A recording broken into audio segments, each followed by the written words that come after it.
اعوذ باللہ من الشیطان الرجیم بسم اللہ الرحمن الرحیم اللہم صلی علی محمد وعلی آل محمد کما صلیت علی ابراہیم وعلی آل ابراہیم انک حمید مجید اللہم بارک علی محمد وعلی آل محمد کما بارکت علی ابراہیم وعلی آل ابراہیم انک حمید مجید رب اشرح لی صدری ویسر لی امری واحلل عقدۃ من لسانی یفقہوا قولی ربنا زدنا علما یا مقلب القلوب ثبت قلبی علی دینک آمین۔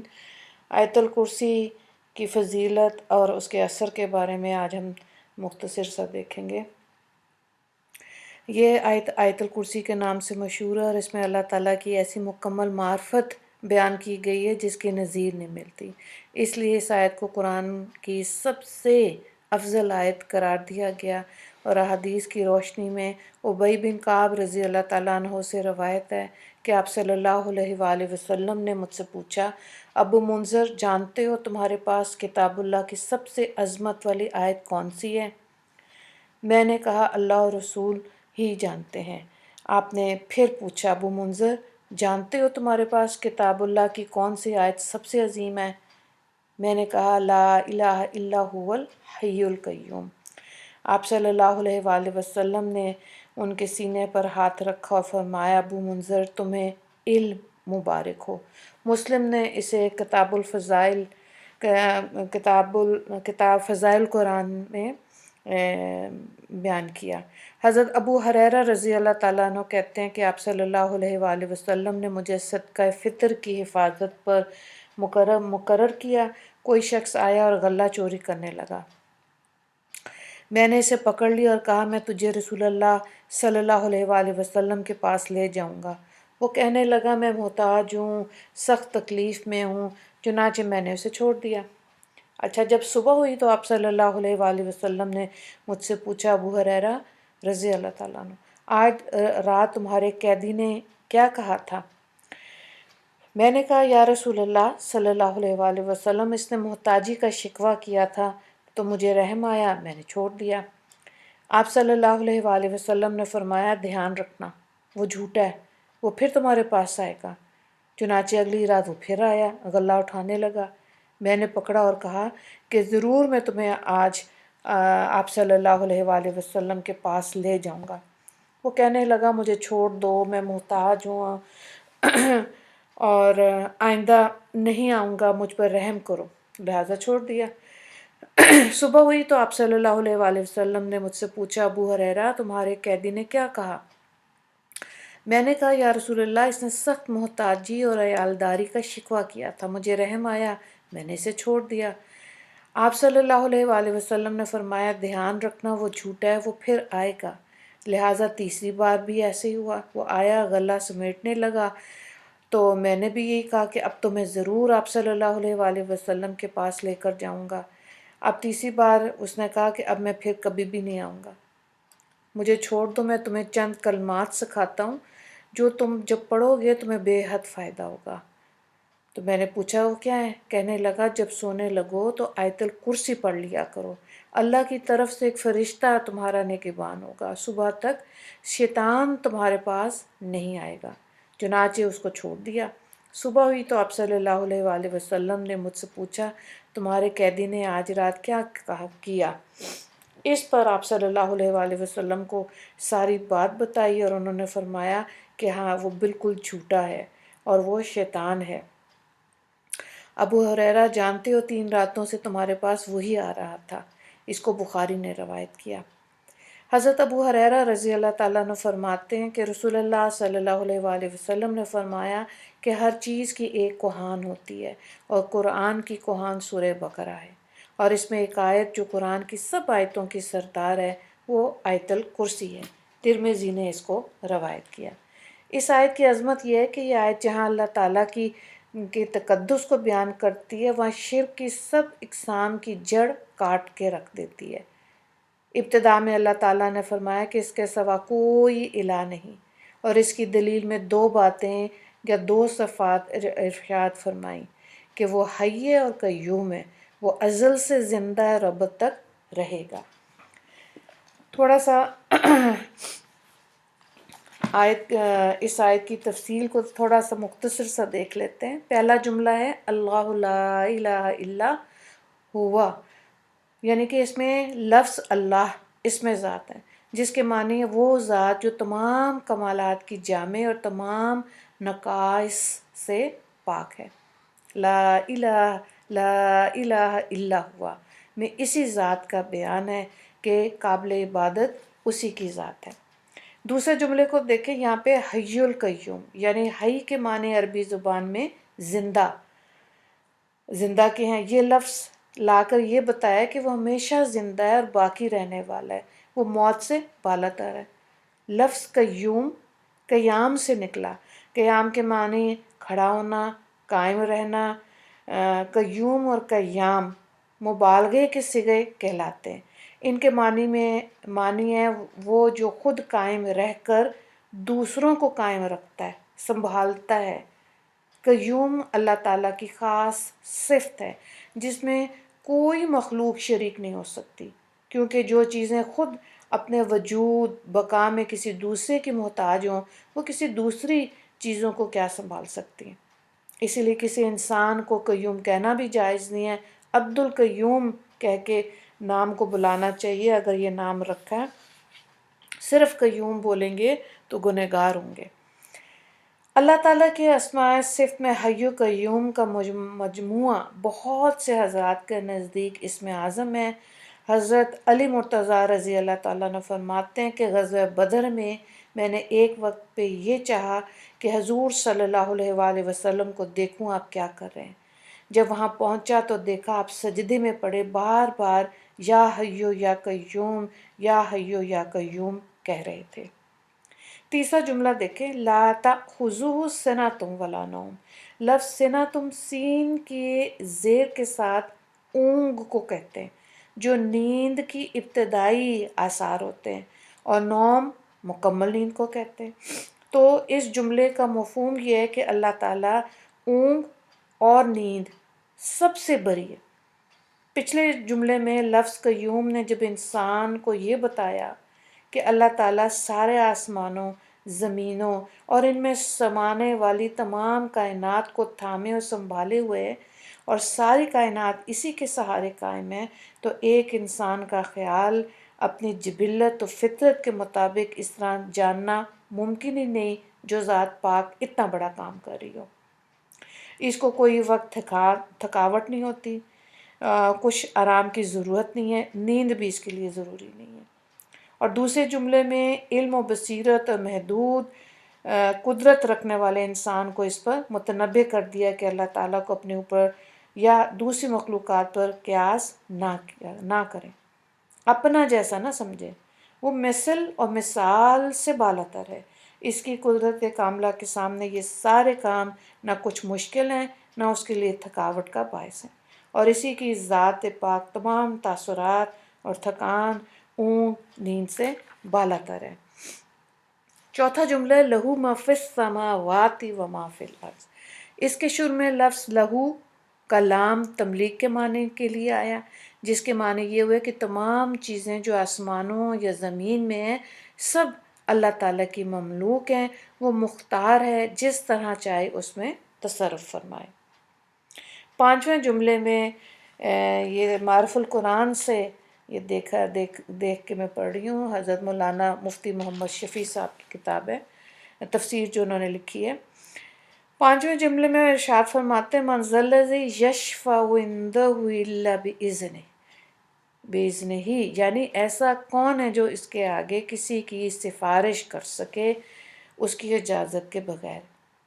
ٹھیک ہے، تو اس کے اندر اول یہ ہے کہ اللہ تعالیٰ تمام کائنات کا مالک ہے، اس سے بڑا اور اس کے اوپر حاکم نہیں ہے، تو کوئی اس سے کسی کام کے بارے میں باز پرس کرنے کا حقدار بھی نہیں ہے۔ وہ جو حکم جاری فرمائے اس میں کسی کو مجال نہیں ہے کہ آگے سے بحث کرے۔ ہاں یہ ہو سکتا ہے کہ کوئی شخص کسی کی سفارش اور شفاعت کرے، اس کو بھی واضح کر دیا گیا کہ بارگاہ عزت و جلال میں کسی کی مجال نہیں ہے۔ ہاں کچھ اللہ تعالیٰ کے مقبول بندے ہیں جن کو خاص طور پر کلام اور شفاعت کی اجازت دے دی جائے گی۔ غرض بلا اجازت کوئی کسی کی سفارش شفاعت بھی نہیں کر سکے گا۔ حدیث میں ہے کہ نبی کریم صلی اللہ علیہ وآلہ وسلم نے فرمایا کہ معاشرے میں سب سے پہلے میں ساری امتوں کی شفاعت کروں گا۔ اسی کا نام مقام محمود ہے جو آپ صلی اللہ علیہ وآلہ وسلم کے لیے خاص ہے۔ چھٹا جملہ جو ہے یعلم ما بین ایدیہم وما خلفہم، یعنی اللہ تعالیٰ ان لوگوں کے آگے پیچھے کے تمام حالات واقعات سے واقف و باخبر ہے۔ آگے اور پیچھے کا یہ مفہوم بھی ہو سکتا ہے کہ ان کے پیدا ہونے سے پہلے اور پیدا ہونے کے بعد کے تمام حالات واقعات اللہ تعالیٰ کے علم میں ہیں، اور یہ مفہوم بھی ہو سکتا ہے کہ آگے سے مراد وہ حالات ہیں جو انسان کے لیے کھلے ہوئے ہیں، اور پیچھے سے مراد ان سے مخفی واقعات حالات ہوں، تو معنی یہ ہوں گے کہ انسان کا علم تو بعض چیزوں پر ہے اور بعض پر نہیں ہے۔ کچھ چیزیں اس کے سامنے کھلی ہوئی ہیں، کچھ چھپی ہوئی ہیں، مگر اللہ تعالیٰ کے سامنے یہ سب چیزیں برابر ہیں۔ اس کا علم ان سب چیزوں کو یکساں محیط ہے، اور ان دونوں مفہوم میں کوئی تعارض نہیں، آیت کی وسعت میں یہ دونوں داخل ہیں۔ ساتواں جملہ وَلَا يُحِيطُونَ بِشَيْءٍ مِّنْ عِلْمِهِ إِلَّا بِمَا شَاءَ، یعنی انسان اور تمام مخلوقات اللہ کے علم کے کسی حصے کا بھی احاطہ نہیں کر سکتے، مگر اللہ تعالیٰ ہی خود جس کو جتنا حصہ علم کا عطا کرنا چاہیں صرف اتنا ہی اس کو علم ہو سکتا ہے۔ اس میں بتایا گیا کہ تمام کائنات کے ذرے ذرے کا علم محیط صرف اللہ تعالیٰ کی خصوصی صفت ہے، انسان یا کوئی مخلوق اس میں شریک نہیں ہو سکتا۔ آٹھواں جملہ وسع کرسی السماوات والارض، یعنی اس کی کرسی اتنی بڑی ہے جس کی وسعت کے اندر ساتوں آسمان اور زمین سمائے ہوئے ہیں۔ اللہ تعالیٰ نشست و برخاست زمین و مکان سے بالا تر ہے۔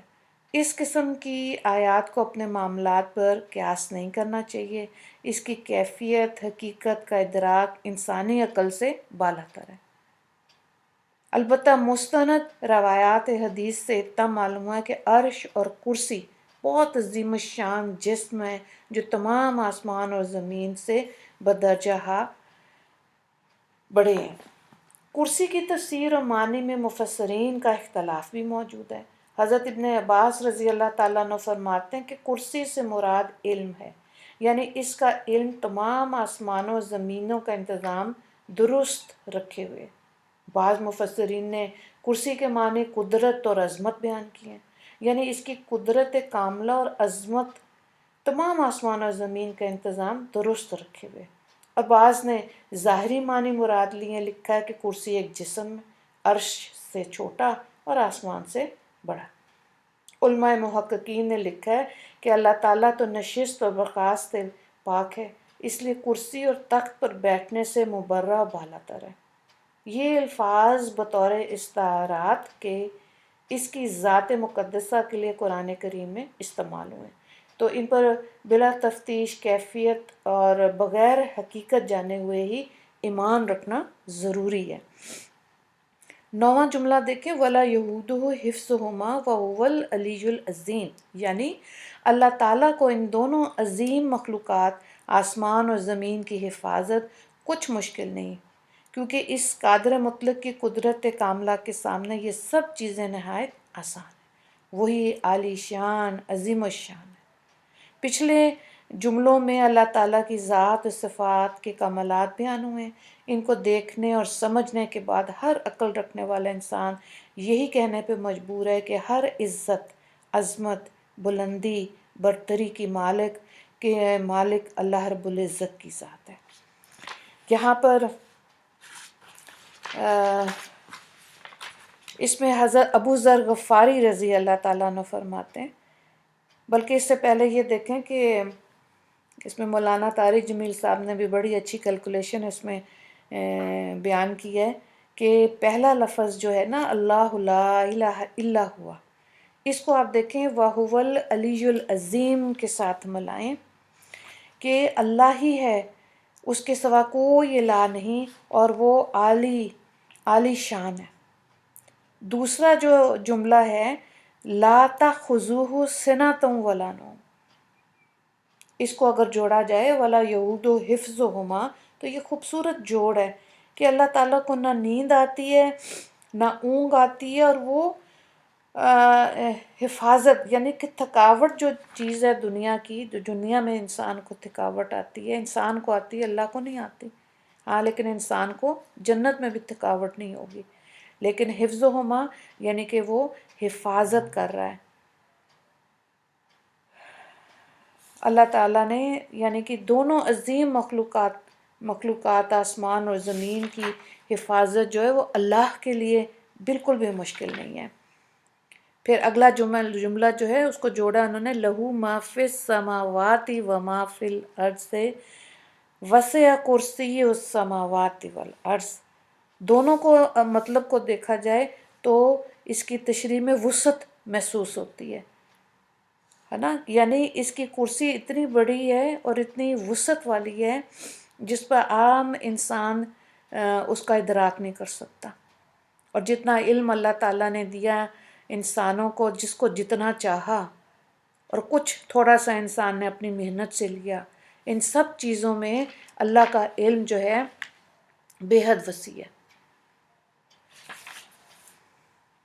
تو درمیان کی جو بات ہے نا یعلم ما بین ایدیہم وما خلفہم، اس سے پہلے کے جو پوائنٹس ہیں اور اس کے بعد کے جو 4 پوائنٹس ہیں، یہ درمیان میں آتا ہے کہ اللہ ہی جانتا ہے کہ جو شروع میں تھا انسان، جیسے اللہ نے قلم سب سے پہلے بنایا، پھر لوح محفوظ پر ہر انسان کی تقدیر کو لکھا، اور دنیا میں جب انسان آتا ہے دین کی سمجھ لیتا ہے، قرآن پڑھتا ہے، حدیث کا مطالعہ کرتا ہے، تو اس کو حقیقت کی سمجھ آتی ہے، اپنے زندگی کے مقصد کا پتہ چلتا ہے۔ تو جو لوگ تو اتنی محنت کر جاتے ہیں تو وہ صابر اور شاکر زندگیاں گزارتے ہیں، ورنہ تو انسان ایک اپنی ظاہری کیلکولیشن پہ آئے تو وہ اس کا ذہن بھی تھک جاتا ہے۔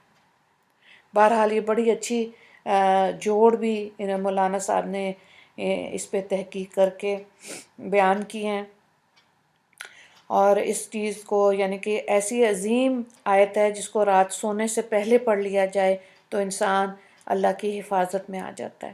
حضرت ابو ذر رضی اللہ تعالیٰ عنہ نے فرمایا، آپ صلی اللہ علیہ وآلہ وسلم سے روایت کر رہے ہیں، ابن کثیر نے اس کو بیان کیا کہ سب سے عظیم ترین، لمبی نہیں، عظیم تر آیت کون سی ہے، تو فرمایا آیت الکرسی۔ اور حضرت ابو ہریرہ رضی اللہ تعالیٰ عنہ فرماتے ہیں کہ آپ صلی اللہ علیہ وآلہ وسلم نے فرمایا سورہ بقرہ میں ایک آیت ہے جو سید آیات القرآن ہے، وہ جس گھر میں پڑھی جائے شیطان اس گھر سے نکل جاتا ہے۔ تو یہ بہت ضروری ہے کہ خواتین اس کو زبانی خود بھی یاد کریں، اس کا لفظی ترجمے کو بھی دیکھیں، اور اس کی تشریحات جو تفاسیر کی کتابوں میں موجود ہیں اس کو بھی سمجھنے کی کوشش کریں۔ نسائی کی ایک روایت ہے کہ رسول اللہ صلی اللہ علیہ وآلہ وسلم نے فرمایا، جو شخص ہر فرض نماز کے بعد آیت الکرسی پڑھے گا تو اس کو جنت میں داخل ہونے کے لیے صرف موت ہی بیچ میں ایک راستہ ہے، ایک ہے، اور اس کے یعنی موت کے بعد وہ سیدھا جنت میں جائے گا، یعنی وہ جنت کے آثار اور راحت اور آرام کا مشاہدہ کرنے لگے گا۔ اس آیت میں اللہ تعالیٰ کی توحید ذات و صفات کا بیان ایک عجیب و غریب انداز میں بیان کیا گیا، جس میں اللہ تعالیٰ کا، اللہ جل شانوں کا موجود ہونا، زندہ ہونا، سمیع و بصیر ہونا، متکلم ہونا، واجب الوجود ہونا، دائم و باقی ہونا، سب کائنات کا موجد و خالق ہونا، تغیرات و تاثرات سے بالاتر ہونا، تمام کائنات کا مالک ہونا، صاحب عظمت و جلال ہونا کہ اس کے آگے کوئی بغیر اس کی اجازت کے بول نہیں سکتا، ایسی قدرت کاملہ کا مالک ہونا کہ سارے عالم اور اس کی کائنات کو پیدا کرنے، باقی رکھنے اور اس کے نظام محکم قائم رکھنے سے اس کو نہ کوئی تھکاوٹ پیش آتی ہے نہ سستی۔ ایسے علم کا محیط صرف اللہ رب العزت کی ذات ہی ہو سکتی ہے، جس سے کوئی چیز بلکہ ایک ذرہ برابر، ذرہ یا قطرہ بھی جو ہے وہ چھپا نہیں ہے۔ تو اللہ تعالیٰ ہمیں صحیح معنی میں توحید اور ایمان کی سمجھ یعنی کہ شرک سے اللہ تعالیٰ ہمیں محفوظ رکھے، بدعات سے ہمیں محفوظ رکھے، صحیح معنی میں اللہ پر ایمان لانے اور اس میں ہر دن اور ہر شام اللہ ہمارے اس ایمان میں اضافہ فرمائے اور ہمیں دنیا اور آخرت کی کامیابی نصیب فرمائے۔ وآخر دعوانا ان الحمد للہ رب العالمین۔ اللہم اغفر للمسلمین والمسلمات والمؤمنین والمؤمنات۔ السلام علیکم ورحمۃ اللہ وبرکاتہ۔